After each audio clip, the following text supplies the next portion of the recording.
voulons proclamer ta gloire. Nous voulons ce matin, Seigneur, t'élever, toi qui règnes à jamais. Nous voulons ce matin, Seigneur, te rendre toute la gloire et l'honneur, toi le Dieu victorieux. Merci, toi qui es le roi, le majestueux, le souverain qui règne au-dessus de toutes choses. C'est ton nom que nous voulons proclamer en ce lieu, ô Jésus. Ton nom seul est digne d'être élevé et ce matin, c'est ce nom que nous élevons en ce lieu. Le nom de Jésus.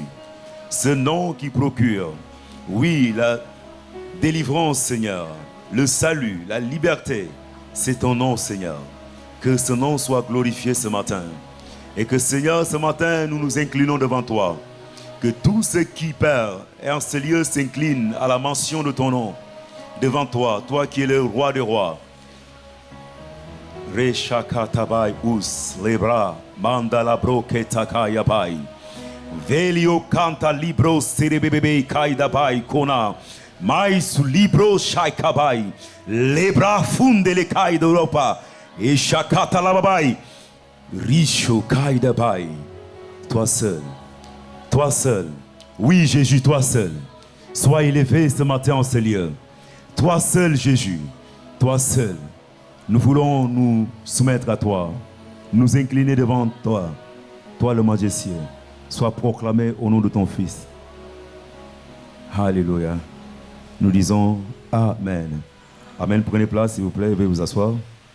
Bonjour à tous. Merci la louange. Merci. Je vous salue dans le précieux nom de notre Seigneur Jésus. Ce matin, j'ai le privilège et l'honneur de me tenir devant vous, et pour moi c'est une grâce, et je bénis le Seigneur pour cela.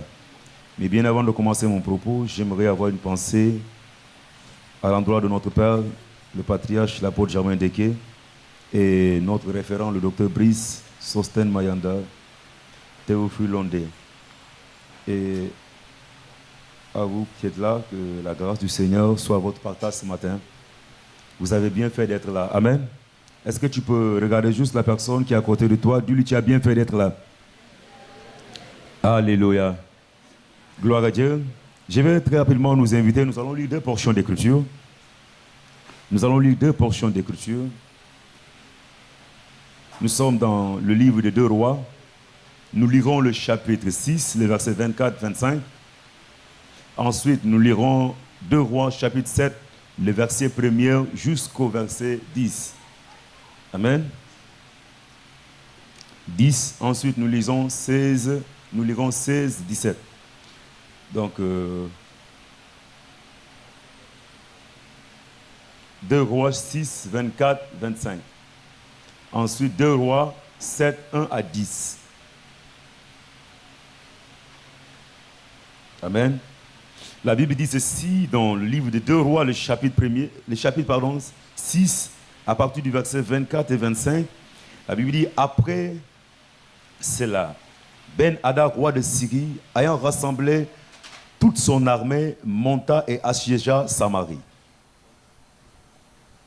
Il y eut une grande famine dans Samarie, et il la serra tellement qu'une tête d'âne valait 80 cycles d'argent, et le quart d'un cap de fientes de pigeons, 5 cycles d'argent. Amen. Le chapitre 7, le verset 1er et suivant, la Bible dit, Élisée dit, écoutez la parole de l'Éternel. Ainsi parle l'Éternel, demain à cette heure, on aura une mesure de fleurs de farine pour 1 cycle et 2 mesures d'orge pour 1 cycle, à la porte de Samarie. Verset 2. L'officier sur la main duquel s'appuyait le roi répondit à l'homme de Dieu. Quand l'Éternel fera des fenêtres au ciel, pareille chose arrivera-t-elle? Et Élisée dit, tu le verras de tes yeux, mais tu n'en mangeras point. Verset 3. Il y avait à l'entrée de la porte 4 lépreux qui se dirent l'un à l'autre,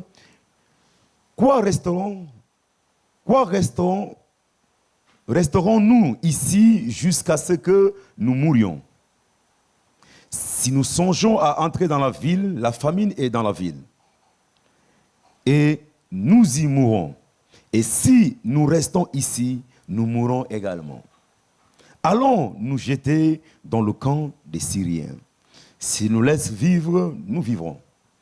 Et s'ils nous font mourir, nous mourrons. Verset 5, ils partirent donc au crépuscule pour se rendre au camp des Syriens. Et lorsqu'ils furent arrivés à l'entrée du camp des Syriens, voici, il n'y avait personne. Verset 6, le Seigneur avait fait entendre dans le camp des Syriens un bruit de chars et un bruit de chevaux, le bruit d'une grande armée, et ils s'étaient dit l'un à l'autre, voici le roi d'Israël a pris à sa solde contre nous les rois des Étiens et les rois des Égyptiens pour venir nous attaquer. Le verset 7, et ils se levèrent et prirent la fuite au crépuscule, abandonnant leurs tentes, leurs chevaux et leurs ânes. Le camp tel qu'il était, et ils s'enfuient pour sauver leur vie. Les lépreux étant arrivés à l'entrée du camp, pénétrèrent dans une tente, mangèrent et burent, et en emportèrent de l'argent, de l'or, des vêtements qu'ils allèrent cacher, et revinrent pénétrer dans une autre tente et emportèrent des objets qu'ils allèrent cacher. Puis ils se dirent l'un à l'autre, nous n'agissons pas bien. Cette journée est une journée de bonnes nouvelles. Si nous gardons le silence et si nous attendons jusqu'à la lumière du matin, le châtiment nous atteindra. Venez maintenant et allons informer la maison du roi. Ils partirent et ils appelèrent les gardes de la porte de la ville, auxquels ils firent ce rapport. Nous sommes entrés dans le camp des Syriens et voici, il n'y avait personne. On n'y entend aucune voix d'homme et, il n'y a que des chevaux attachés et des ânes attachés et les tentes comme elles étaient. Amen. Nous allons profiter, nous allons lire les versets 16 et 17. Nous allons nous arrêter là.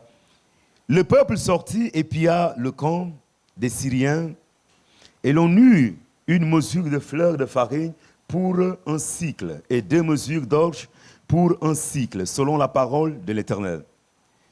Verset 17, le roi avait remis la garde de la porte à l'officier sur la main duquel il s'appuyait.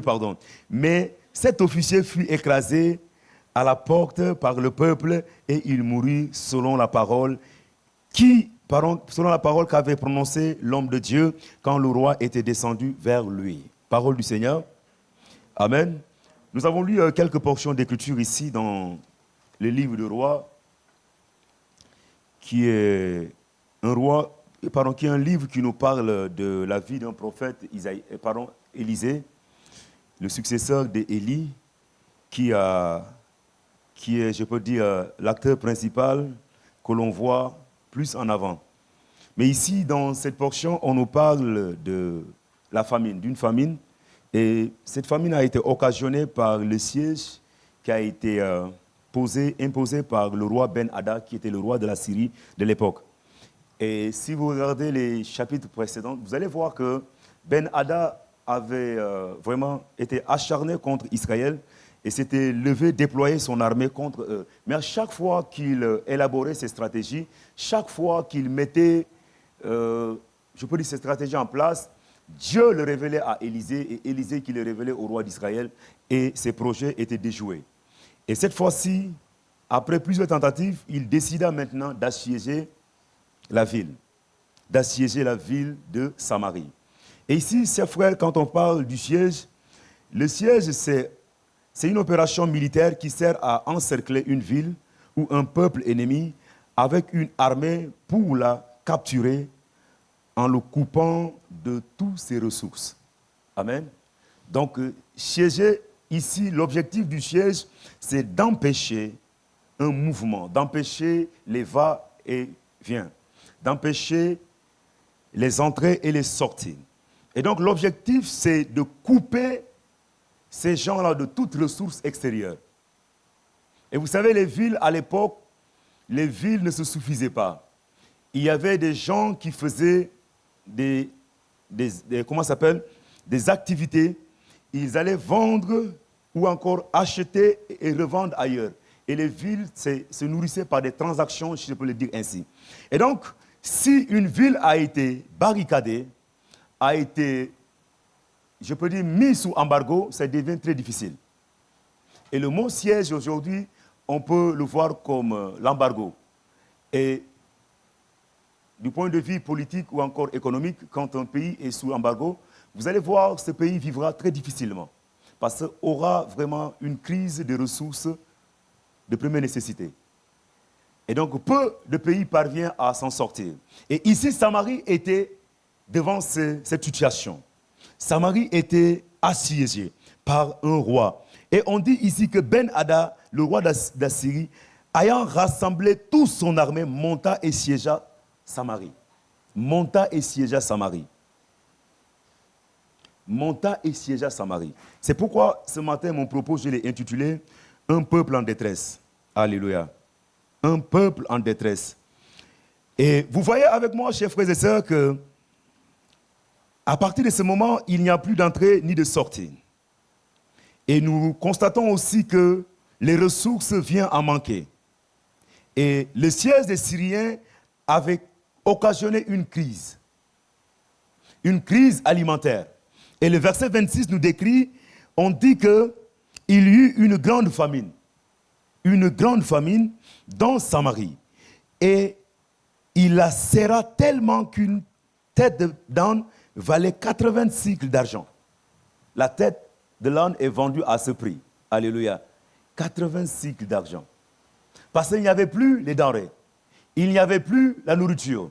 Donc, il traversait une crise. Alléluia. Il traversait une crise. On dit le quart de litre de fientes de pigeon est vendu à 5 pièces d'argent. Donc, vous imaginez la crise. Vous imaginez ce qu'Israël vivait, ce qu'Israël traversait.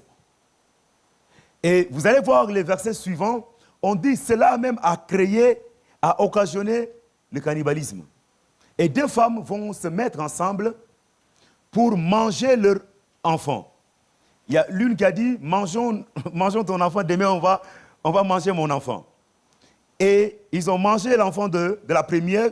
Le lendemain, l'autre est allé cacher son enfant. Et quand le roi passe, l'autre crie au roi, « Oh roi, sauve-moi » Le roi dit, « Avec quoi te sauverai-je » Et la dame se met à expliquer au roi, qu'est-ce qui s'est passé.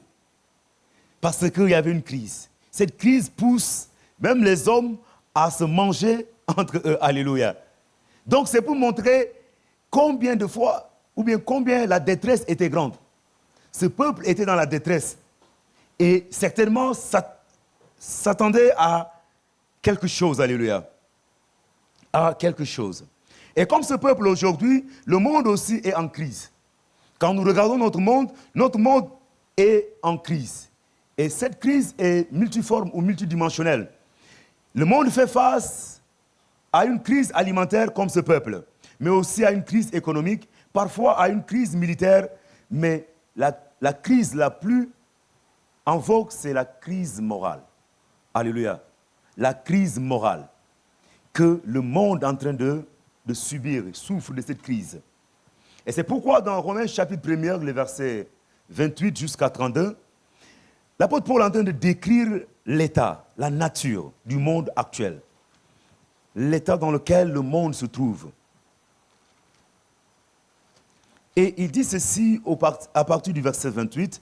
Vous pouvez commencer à partir du verset 18 pour plus de compréhension. Mais moi, je me suis intéressé au verset 28.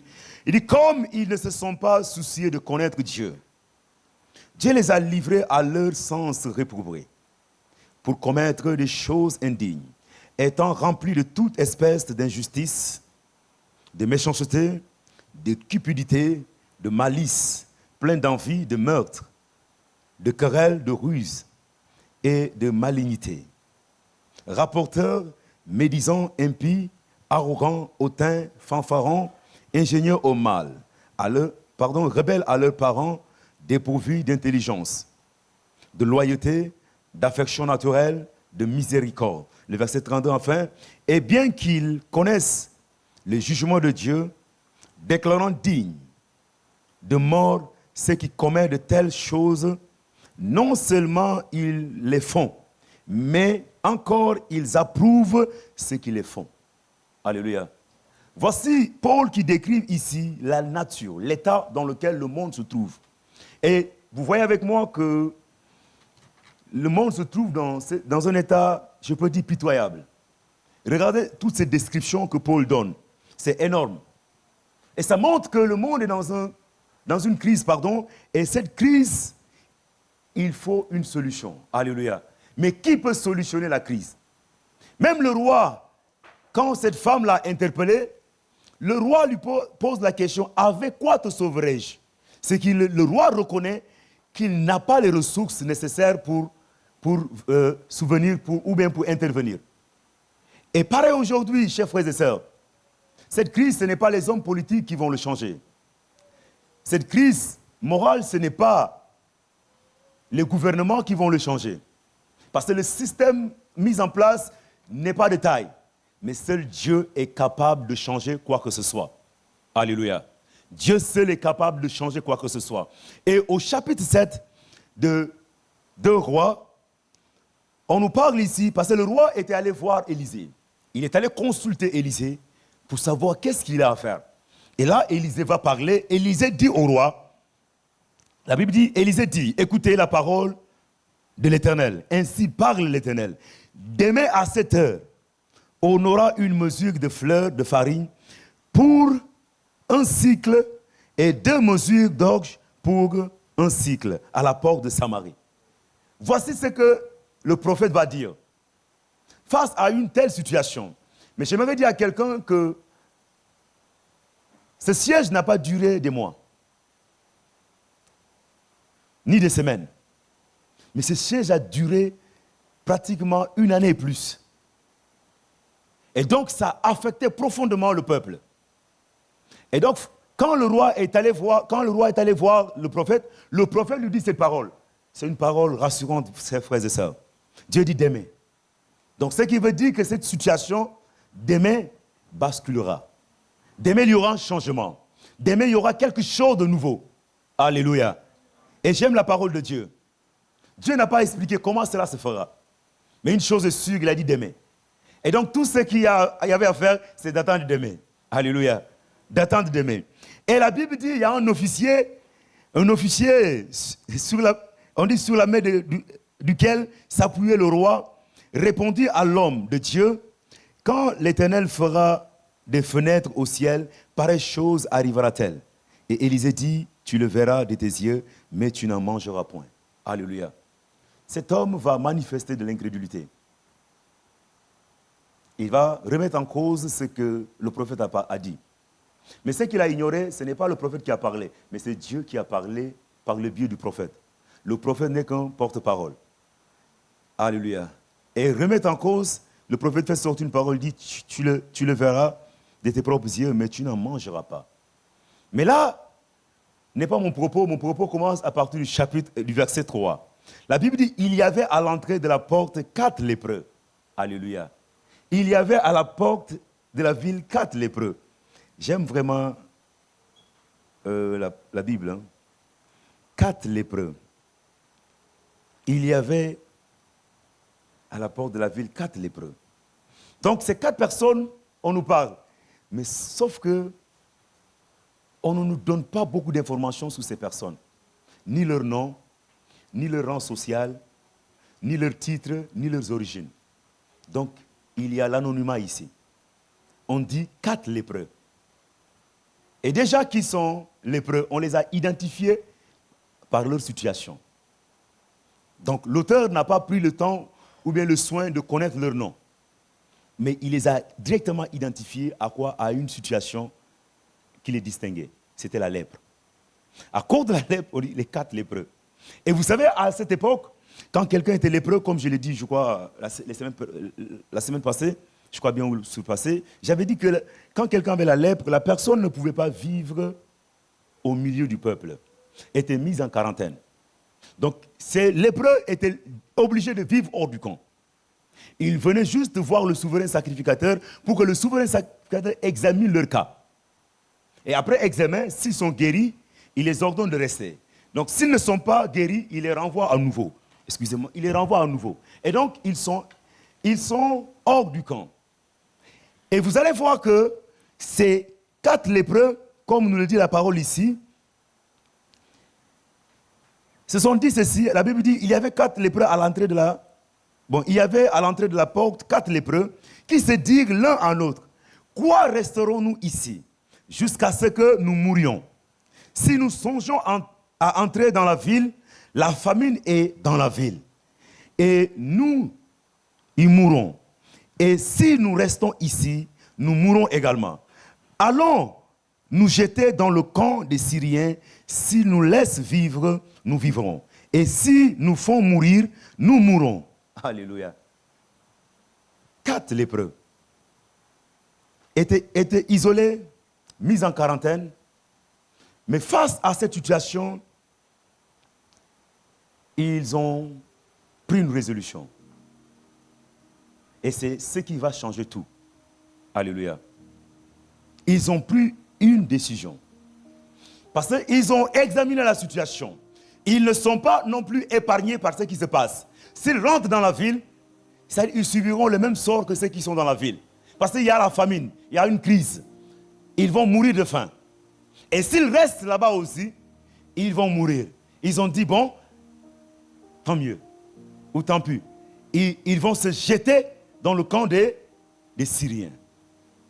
Et de là, ils vont prendre la décision de partir. Et le verset suivant, le verset 5, ils partirent donc au crépuscule. Alléluia.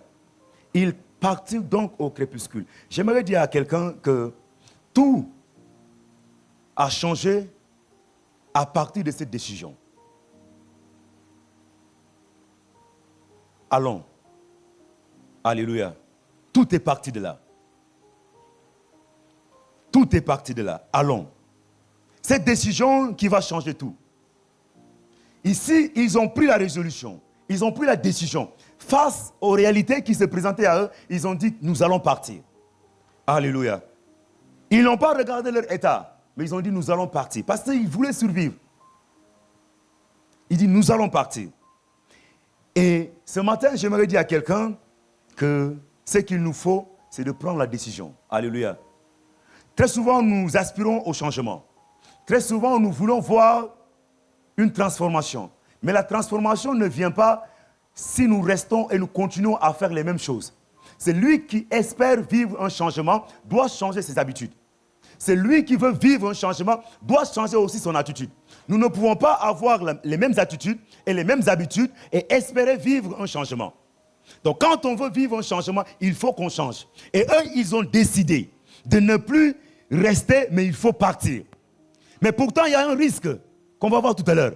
Ils ne savent pas qu'est-ce qui les attend, mais ils ont décidé de partir. Je dis à quelqu'un, jusqu'ici, les choses ne changent pas parce que tu n'as pas encore pris la décision. Quand tu prendras la décision de se lever et de partir, il y aura quelque chose. Alléluia. Il y aura quelque chose. Chers frères et sœurs, allez, c'est prendre des risques. Alléluia. Allez, c'est prendre des risques. Parce qu'en partant, ils ne savent pas qu'est-ce qui les attendait. Très souvent, quand on se lance dans une chose, on ne sait pas qu'est-ce qui nous attend. Mais il y a un peuple qui est en détresse. Mais les gens là vont aller. Vous savez, il y a des choses parfois que nous faisons, ou que l'Esprit nous amène à faire, nous croyons que nous le faisons pour nous. Non, mais Dieu nous utilise pour que les autres puissent en bénéficier de ce que nous sommes en train de faire. Donc eux, ils sont en train de faire les choses selon eux parce qu'ils veulent survivre. Mais ne sachant pas que cette décision va tout changer.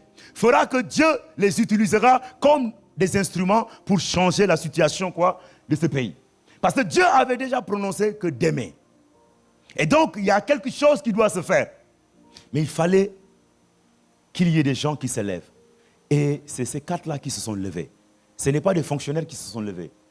Ce n'est pas, je peux dire, des rois. Non, c'est ces 4-là qui sont des lépreux qui se sont levés. Alléluia. Et donc, je dis à quelqu'un, allez, c'est prendre des risques. Nous ne savons pas qu'est-ce qui nous attend. Nous ne savons pas qu'est-ce que nous allons rencontrer. Mais il faut aller. Alléluia. Aller. Amen. Allez, chers frères et sœurs. C'est pourquoi Paul, dans Romains chapitre 8, le verset 36, Paul nous décrit ici, il nous dit c'est à cause de Christ qu'ils sont vus comme quoi? Des brebis qu'on amène à l'abattoir. Ok, donc, gloire à Dieu, comme tu connais ce verset. Selon qu'il est écrit, c'est à cause de toi. Toi qui? Toi qui? Christ, alléluia. Qu'on nous met à mort tous les jours. Qu'on nous regarde comme des brebis destinées à la boucherie. Qu'on nous met à mort tous les jours. Paul, lui qui est l'apôtre de Christ et qui va de lieu en lieu pour apporter la parole, c'est lui qui nous donne cette information. Il dit c'est à cause de Jésus. C'est à cause de quoi? Ce qu'il a reçu de lui, qu'ils sont mis à mort tous les jours. Tous les jours. Et qu'on les regarde comme des brebis destinées à la boucherie. À l'abattoir, chers frères et sœurs. Comme des brebis. Vous savez, très souvent nous disons, nous sommes des témoins.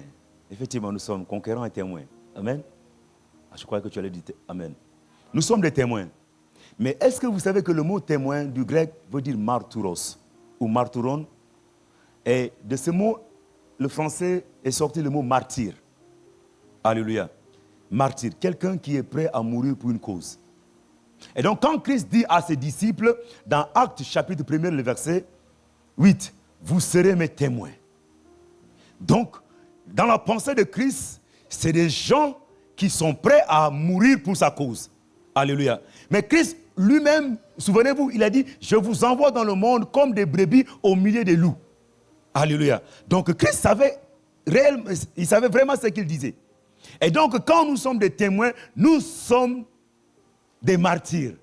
Des hommes dont la vie, c'est pourquoi j'ai aimé, je crois que c'est Job qui dit ça, Job 8, il dit, le sort d'un homme est comme la vie d'un soldat sur la terre. Le sort d'un homme. Alléluia. Est comme la vie d'un soldat. Donc il peut mourir à tout moment. Et donc nous sommes des témoins. Des gens qui se sont levés. Et ici, ces 4 sont levés pour partir. Alléluia. Donc ils ont pris un grand risque. Parce qu'arrivés dans le camp, on pouvait les tuer. Ils ne savaient pas qu'est-ce qui les attendait. Et la deuxième chose, chers frères et sœurs, c'est accepter de sacrifier. Alléluia. Accepter de sacrifier, de faire des sacrifices. C'est là aujourd'hui le problème de l'Église. L'Église est l'armée de Dieu. L'Église est le choix de Dieu. Mais cette Église ne veut rien sacrifier pour Dieu. Et je dis à quelqu'un que dans cette cause avec le Seigneur, nous serons appelés à sacrifier notre temps. Nous serons appelés à sacrifier notre énergie. Nous serons appelés à sacrifier nos ressources financières. Nous serons appelés à sacrifier nos compétences. Alléluia, pour la gloire d'eux. Et ces hommes ont décidé de sacrifier. Ils sont partis. Partir, c'est prendre des risques, chers frères et sœurs. Et là, ils sacrifient quelque chose, alléluia. Et quand ils arrivent, nous avons vu la suite. Et la troisième chose qu'on peut dire, aller, c'est sortir de sa zone de confort. Ah oui, c'est ça aujourd'hui. Sortir de sa zone de confort. Sortir de sa zone de confort, c'est accepter d'affronter l'inconnu. Alléluia. Vous savez, nous les chrétiens, dès qu'il y a un changement, tout change.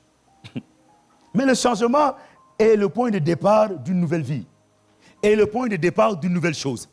Il ne peut pas y avoir de changement s'il n'y a pas de crise. Alléluia. Dieu se sert de quoi? Dieu se sert de nouvelles choses pour nous amener à de nouvelles dimensions. Maintenant, nous voulons monter. Nous voulons expérimenter un changement. Nous voulons vivre des choses avec Dieu. Mais dès qu'il y a net des changements, nous paniquons. Nous commençons à nous plaindre. L'inconnu sera là. Mais l'inconnu n'est pas l'obstacle. Alléluia. Parce que Dieu qui a permis que cette chose arrive est capable de te faire enjamber la chose. Donc s'il y a l'inconnu, chers frères et sœurs, n'ayons pas peur. Tournons-nous vers celui que nous servons. Tournons-nous vers celui qui nous a appelés. Tournons-nous vers celui qui nous a mandatés. Et lui, il saura nous dire quoi faire. Alléluia. Le problème, c'est que dès qu'il y a l'inconnu, on se met oh non, mais je ne sais pas pourquoi. Frère, le monde est fait pour évoluer. Alléluia. Les choses doivent évoluer. Et Darwin l'a dit, quand il y a l'évolution, toute espèce qui refuse de se conformer et d'avancer meurt et disparaît. Alléluia. Donc quand les choses avancent, vous devez avancer avec les choses. Et Dieu n'est pas un Dieu qui se stagne. Dieu n'est pas un Dieu qui fait du surplace, mais Dieu avance. Alléluia. Et quand Dieu avance, nous devons avancer avec lui. Mais dès qu'il y a l'inconnu seulement, on commence. Frères et sœurs, si tu connaissais tout, quelle sera la raison d'être de Dieu? Tu t'es jamais posé la question.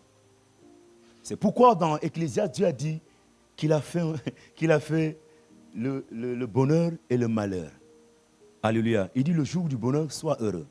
Le jour du malheur, réfléchis. Car Dieu a fait l'un comme l'autre, afin que l'homme ne sache pas ce qui viendra. Alléluia. Donc si tu maîtrisais tout, quelle sera la raison d'être de Dieu? Il est Dieu parce qu'il connaît tout. Alléluia. Il est Dieu parce qu'il connaît tout. Et toi, tu dois faire confiance en lui parce qu'il connaît tout. Alléluia. Et comme il connaît tout, il peut tout, fais-lui confiance. C'est la seule chose que tu dois faire. Mais dès qu'il y a l'inconnu, on se perd. Sortir de sa zone de confort, c'est faire face à l'incertitude. Faire face à l'incertitude. Il y a des choses qui sont là. Et puis c'est là où parfois ça dépasse l'imagination humaine. Regardez, Dieu fait une promesse. Dieu nous promet des choses. Et quand on reçoit ces promesses-là, ça fait du bien à l'âme. Mais dans la vie réelle, ce que l'on vit et ce que Dieu a dit, c'est comme le jour et la nuit. C'est comme le jour et la nuit. Cependant, qu'est-ce qu'il y a à faire, chers frères et sœurs? C'est de faire confiance à Dieu. Dieu a dit que tu seras, il fera. Mais en face de toi, tu vois, tout est incertain. Là, beaucoup de gens abandonnent. Non. L'objectif, ce n'est pas d'abandonner, mais c'est de tenir bon. De dire, celui qui a fait la promesse, assurément l'accomplira. Celui qui m'a promis la chose, il est capable de rendre cela parfait. Alléluia. Donc, tout ce qu'il y a à faire, c'est de faire face à l'incertitude. Et beaucoup de gens abandonnent. Sortir de sa zone de confort, c'est quitter ses habitudes. Quitter ses habitudes. Vous savez, s'il y a une chose aujourd'hui qui empêche les chrétiens de vivre et de déployer le potentiel qui est en lui, ou d'expérimenter Dieu, c'est nos habitudes. Tellement que parfois c'est mauvais, mais nous nous plaisons dans ça et nous restons dans ça. Mais il y a des moments où il faut que nous sortons. Je dis à quelqu'un ce matin, tu dois sortir de tes habitudes. Parce que les mêmes choses que tu fais sont en train de produire les mêmes effets. Alléluia. Donc change ta manière de faire. Si tu veux un autre résultat, il faut changer ta manière de faire. Pour ta situation, tu dis, je prie jusqu'ici. Tu as prié, la prière ne marche pas. Jeûne. Alléluia. Jeûne. Peut-être la prière n'est pas assez pour décanter la situation. Rentre dans le jeûne. Prive-toi de la nourriture. Maintenant, associe cela au jeûne. Là, tu es dans une autre dimension. Si cela ne marche pas, rentre dans le monde des actions de grâce. Provoque Dieu d'une manière ou d'une autre. Alléluia. Mais c'est ça, chers frères et sœurs. Il ne faut pas qu'on se dise, non, mais les choses se font. Et puis le chrétien est devenu aujourd'hui mécanique. Nous sommes devenus aujourd'hui, nous faisons des choses selon les logiques, la logique humaine. Mais j'aimerais dire à quelqu'un, Dieu n'a pas besoin de logique pour agir.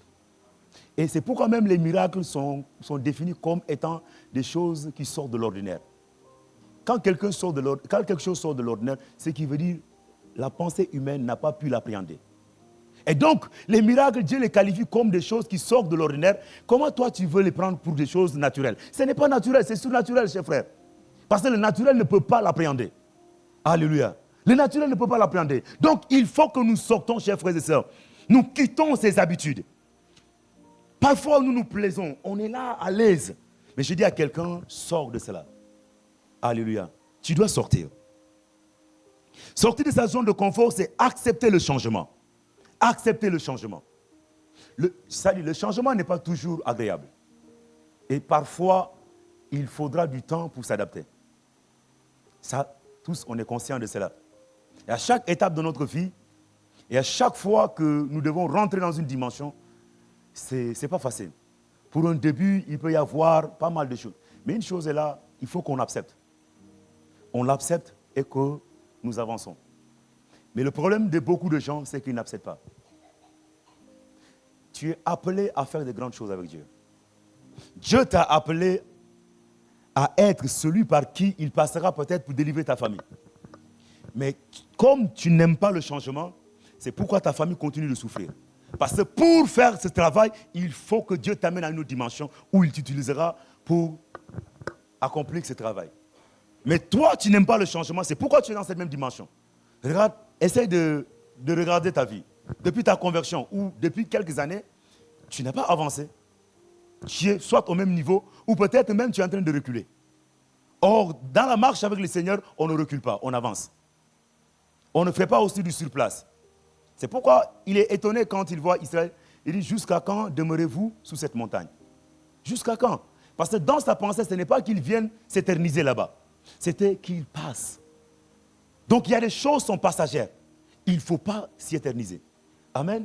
Je dis à quelqu'un qu'il faut accepter le changement. Et sortir de la zone de confort, c'est accepter d'être privé de certaines choses. Ah ouais, la privation. Vous savez, aujourd'hui, personne ne veut plus payer le prix. Personne ne veut attendre. Personne ne veut patienter. Les gens n'ont plus la patience. Les gens veulent du tic au tac. C'est vrai qu'on nous a amené aujourd'hui les fast-food, où tu arrives à peine quelques minutes, on te sert. Alléluia. Mais avec Dieu, il y a des moments, ce n'est pas le fast-food. Dieu est un maître, est un cordon bleu. Il prend le temps de faire cuire les aliments avant de te le donner. Donc tu peux patienter 1 heure. Tu peux patienter 2 heures. Certains plats même te pousseront à te patienter peut-être 2 heures ou 3 heures de temps. Parce que leur cuisson prend du temps. Mais Dieu veut te servir bien. Il ne fera pas les choses chap-chap comme les anglophones le disent, vite fait. Alléluia. Mais Dieu prendra le temps qu'il faut prendre pour t'amener là. Alléluia. Donc, chers frères et sœurs, il faut accepter certaines privations. Il y a des choses, Dieu nous le privera. Il y aura un moment, toi qui es appelé à marcher avec Dieu, toi qui as la promesse de Dieu, toi qui marches dans la sanctification, dans la crainte de Dieu, il peut y arriver que tu manques même les choses les plus basiques. Alléluia, que tu n'as jamais imaginé manquer. Il peut y arriver que tu manques du savon. Il peut y arriver que tu manques même la pâte dentifrice. Il peut y arriver même que tu manques. C'est des choses... Non, ne riez pas, c'est des choses basiques, mais il peut y arriver. Ce n'est pas que tu as péché. Ce n'est pas que tu as fait du mal. Mais Dieu t'a privé de certaines choses pour travailler ton caractère. Alléluia. Dieu te prive de certaines choses pour t'amener à une autre dimension. Donc, chers frères et sœurs, il y a des choses parfois que Dieu nous prive. Pas parce qu'il ne nous aime pas, il nous aime.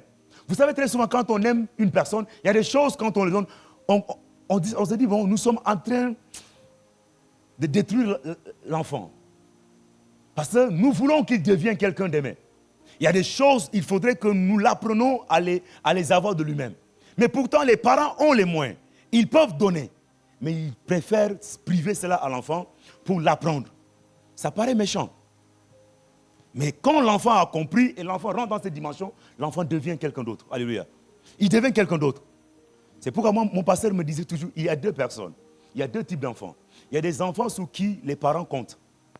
Il y a des enfants qui comptent sous leurs parents. Il me dit, toi, sois cet enfant sous qui ses parents compteront. Alléluia. Et j'ai aimé ça. Oui, soyons ces fils et ces filles sur lesquels nos parents peuvent compter. Et non ceux qui comptent sous leurs parents. Oh non, moi mon père est ceci, moi mon père a ceci, moi mon père a ceci. Et toute ta vie, tu n'accomplis rien. Et c'est pourquoi ces genres de personnes, quand Dieu veut les travailler, Dieu parfois il soustrait leurs parents. La soustraction de certains parents, je ne dis pas toujours c'est le cas, mais il y a des cas où, parce que tellement que si le parent vit, l'enfant ne rentrera jamais dans sa destinée. Or, il y a des milliers de gens qui doivent être sauvés par cet enfant-là, qui deviendra quelqu'un de mieux. Mais comme il n'a pas compris, et les parents deviennent un obstacle, Dieu ôte l'obstacle. Je dis à quelqu'un, Dieu ne contourne jamais les obstacles. Si tu crois que Dieu va contourner l'obstacle, tu te trompes. Dieu affronte toujours les obstacles. Rares sont les moments où Dieu a contourné les obstacles. Chaque fois qu'il y a l'obstacle, Dieu fait face à l'obstacle.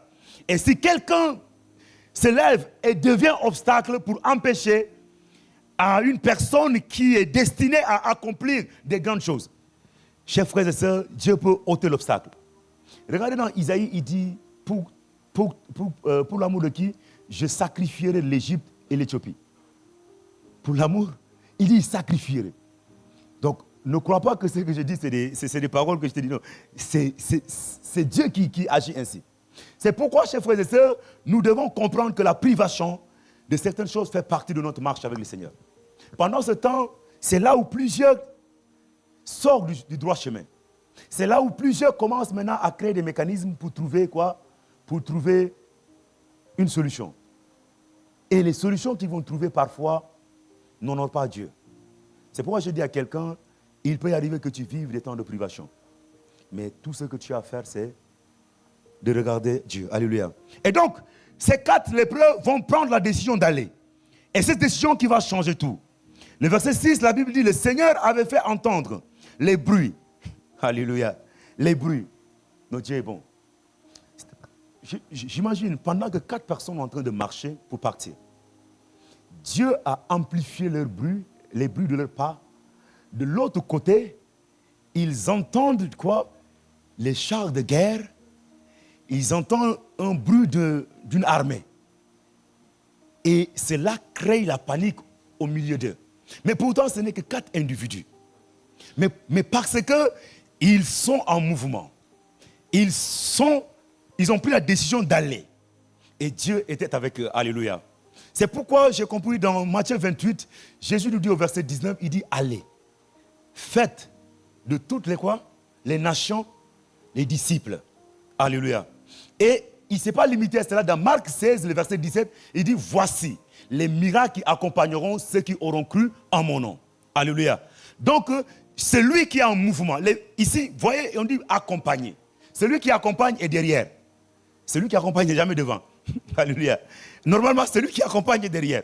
Et donc, il dit qui accompagne, c'est qui suivront ceux qui seront en mouvement. Je dis à quelqu'un, l'onction se manifeste quand on est en mouvement. Tu as reçu l'onction. Ce n'est pas que tu n'as pas l'onction. Tu as reçu l'onction. Peut-être que tu as une mauvaise appréhension de l'onction. Pour toi, l'onction, c'est de faire tomber les gens. L'onction, c'est une capacité que Dieu donne à un homme pour remplir une tâche bien précise dans un domaine précis.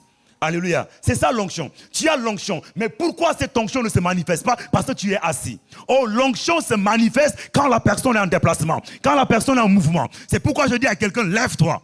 Ces 4 lépreux, aussi longtemps qu'ils étaient assis, rien n'allait se passer. Mais ils se sont levés. La Bible dit, Dieu a fait entendre. Comment 4 personnes qui marchent, on entend le bruit de quoi? D'une armée. C'est Dieu qui fait cela. Alléluia. Ce n'est pas en étant assis que les choses vont changer. Je dis à quelqu'un, tu dois te lever. Tu dois te lever.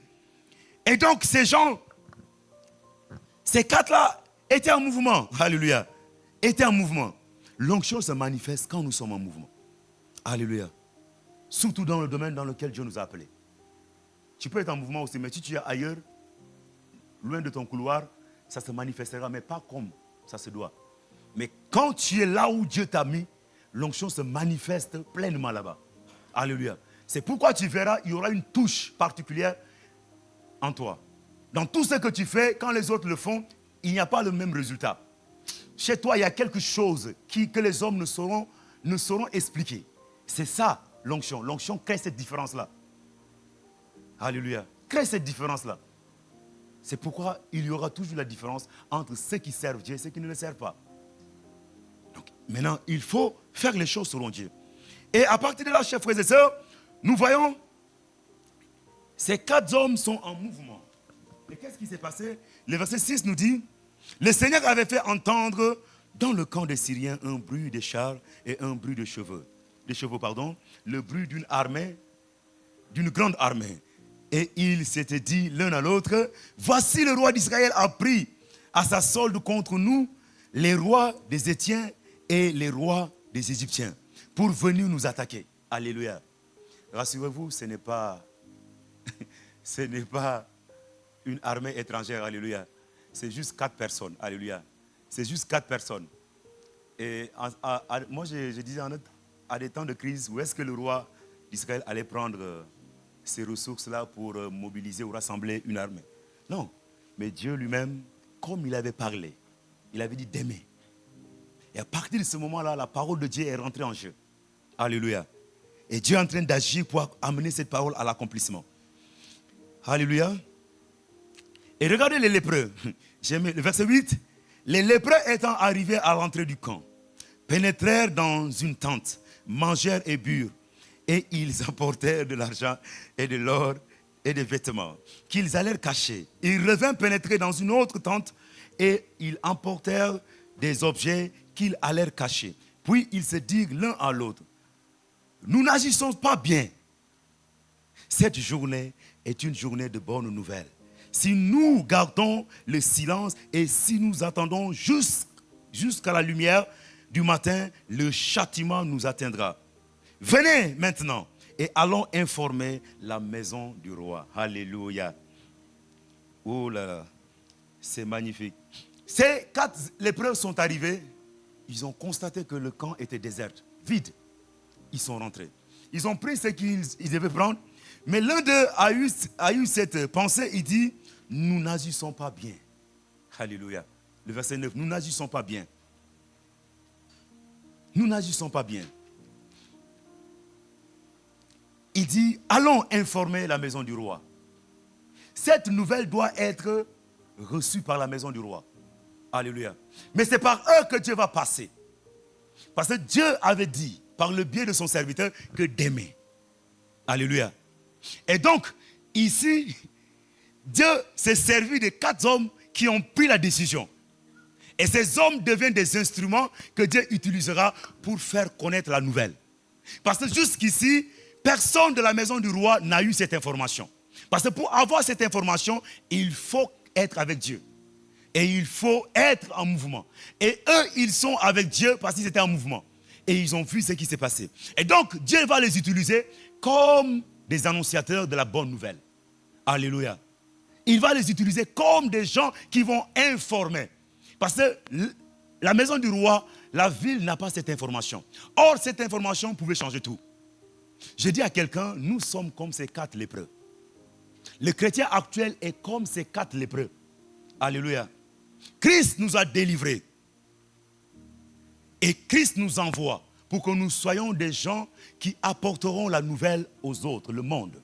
Le monde n'est pas informé que les choses ont changé. Le monde n'a pas cette information. Et vous savez que l'information peut changer tout. Alléluia. Pourquoi aujourd'hui on se tue à faire de longues études? C'est parce que nous voulons accéder à l'information, à la connaissance. Parce que la connaissance est une clé qui peut changer les choses. Alléluia. La connaissance est une clé. Et donc, ici, la maison du roi n'a pas cette information. Mais Dieu va se servir de ces 4. Il dit, nous n'agissons pas bien. Allons informons la maison du roi. Alléluia. Je dis à quelqu'un, tu n'agis pas bien. Alléluia. Parce qu'autour de toi, il y a des gens qui meurent sans connaître le Seigneur. Tu n'agis pas bien parce qu'autour de toi, il y a des gens qui souffrent sans connaître le Seigneur. Tu n'agis pas bien parce qu'autour de toi, il y a des gens qui cherchent la solution. Or, tu es la solution que Dieu a placée au milieu de lui. Tu es l'ambassadeur de Dieu. C'est par toi que les gens doivent savoir que Dieu existe et Dieu est puissant. Mais tu n'agis pas bien. Tu es resté caché. Alléluia. Tu t'es renfermé. Tu dis, je ne peux pas avoir affaire avec ces gens-là. Non. Regardez, pendant que je méditais, je disais, ces 4-là avaient toutes les raisons du monde de ne pas informer la maison du roi. Parce qu'ils sont isolés. À cause de leur quoi? De leur maladie. La lèpre. Ils ont été jetés dehors. Certainement, on ne prenait pas soin d'eux. Ils se débrouillaient. Alléluia. Donc, ils avaient toutes les raisons de ne pas informer, de ne pas dire. Mais ce sont eux qui disent, nous n'agissons pas bien. Je dis à quelqu'un, tu n'agis pas bien. Alléluia. Toi, tu as toutes les raisons du monde, pour informer les autres. Ils n'ont pas l'information que les choses ont changé. Je dis à quelqu'un qu'ils n'ont pas l'information. Et c'est toi qui possèdes l'information. Alléluia. Nous sommes comme ces gens. Dieu nous a chargés d'annoncer au monde que Christ a tout accompli. Quand on parle du monde, le monde c'est un système dans lequel Dieu n'a pas sa place, qui règne sans Dieu et hors de Dieu. Alléluia. Et donc ce système-là, Jésus nous envoie vers eux. Pourquoi dit, nous sommes dans ce monde, mais nous ne sommes pas de ce monde. Alléluia. Nous ne sommes pas de ce monde. Et dans Luc chapitre 4, nous voyons que ici, Christ va nous expliquer quelque chose rapidement. On va le voir avant de... Luc 4, est-ce qu'on peut commencer le verset 18, s'il te plaît? Luc 4, 18. Voilà. Il dit, l'Esprit du Seigneur est sur moi, parce qu'il m'a oint pour annoncer une bonne nouvelle aux qui? Aux pauvres, alléluia. Aux pauvres. Il y a des gens qui sont pauvres. Pauvre ici, ce n'est pas forcément, la pauvreté, c'est un manque. Alléluia. Un manque. Donc, un manque dans un domaine. Très souvent, on dit non, les riches. Oui, ils sont riches, mais peut-être ils sont pauvres en santé. Riches financièrement, mais pauvres en santé. Alléluia. Ils sont riches financièrement, mais pauvres moralement. Donc, la richesse, c'est autre chose. Alléluia. Donc, nous pouvons le définir comme les hommes. Oh non, richesse, c'est posséder des jets privés, avoir un compte bancaire bien garni. Ça, c'est bien. Alléluia. Et c'est une bonne chose. Mais la richesse aussi va au-delà de ça. Et donc, ici, il y a des gens qui sont dans un état. Ils ont besoin de quelque chose. Alléluia. Ces gens vivent une crise. Ils ont besoin d'être rassurés. Et la personne qui peut les rassurer, c'est toi. Alléluia. Donc, il y a ça. Il dit, il m'a envoyé pour guérir ceux qui ont le cœur brisé. Il y a des gens dont le cœur est brisé. Alléluia. Ils ont besoin de la guérison. Mais ils ne savent pas que ça, c'est déjà accompli. Alléluia. Et nous continuons. Il dit pour proclamer aux captifs la délivrance. Les captifs. Des gens qui sont enchaînés. Des gens qui ne dorment pas. Les gens qui vivent une vie difficile. Ils ont besoin de quoi? De la délivrance. Et ce n'est pas limité à cela. Non, reviens au verset 18, pardon. Et les aveugles, le recouvrement de la vue, pour renvoyer libres les opprimés. Alléluia. Les aveugles et les opprimés. Il y a des gens qui sont aveuglés, chers frères et sœurs. Aveuglés par le péché. Aveuglés par le monde. Aveuglés par la vie présente. Ces gens ont besoin, si les yeux s'ouvrent, ils verront Dieu autrement. Et ils auront une autre appréhension du monde. Mais qui peut les ouvrir les yeux? C'est toi et moi qui ont cette information, qui n'ont pas. Alléluia. Vas-y au verset 19, pardon. Pour publier une année de grâce du Seigneur. Alléluia. Une année de grâce. Le jubilé. Ça, c'est dans l'Ancien Testament, on appelle le jubilé. Le jubilé, c'est une année où, après avoir travaillé, après que l'esclave ait travaillé un certain nombre de temps, la Bible préconise qu'après ce temps, le maître doit le libérer libre. Il doit être libre. Il ne doit plus être sous le charge du maître. Maintenant, seuls ces enfants qui sont nés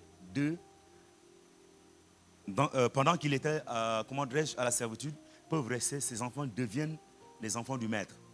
Maintenant, si cette personne aime son maître et veut rester, il doit rompre ce serment-là, le jubilé. Mais Dieu a préconisé le jubilé qui est une période dans laquelle la personne doit être libre. Et Christ est venu pour annoncer cette période-là. Pour dire à tous ceux qui étaient dans les chaînes que le moment est arrivé, le moment que Dieu a prévu où vous devez être libre. Que le maître le veuille ou pas, le maître doit céder. Que le maître accepte ou pas, il doit libérer. Parce que c'est ça la loi. Alléluia. Et je dis à quelqu'un que ça se fait. Alléluia. Nous sommes dans le jubilé. Mais il y a des gens qui ne savent pas. Alléluia. Va au verset 20, s'il te plaît.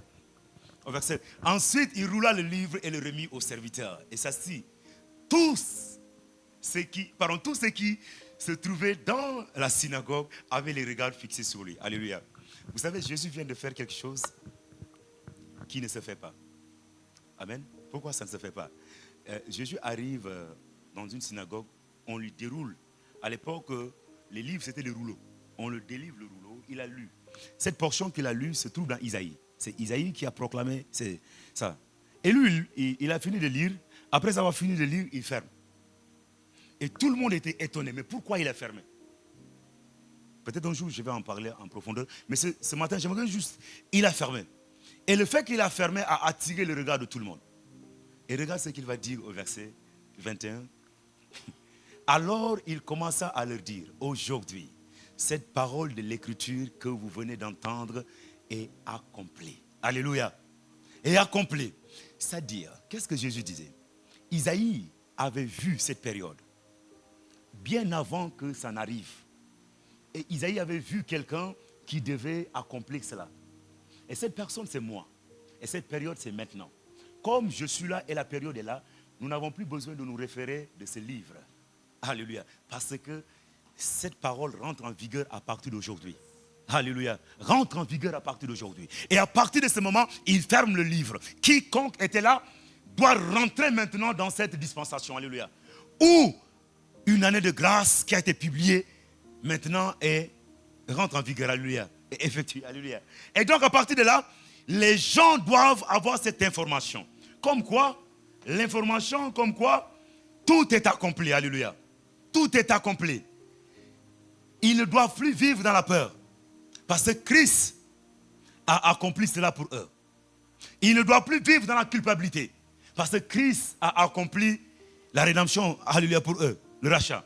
Ils ne doivent plus vivre dans la condamnation parce que Christ les a délivrés. Alléluia. Mais il y a des gens qui n'ont pas cette information. C'est pourquoi toi et moi, on a la charge de les apporter cette information.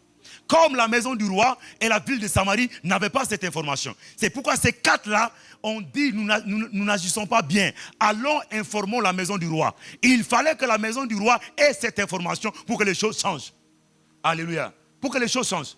Parce que aussi longtemps qu'ils n'avaient pas cette information, ils allaient rester enfermés. Or, il y a des vivres en abondance ici.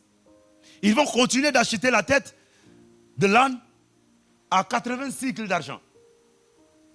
Or, il y a la nourriture en abondance là-bas, alléluia. Et projette-nous le verset 16, s'il te plaît, de 2 Rois. 2 Rois 7, 16, 17, on va finir par là.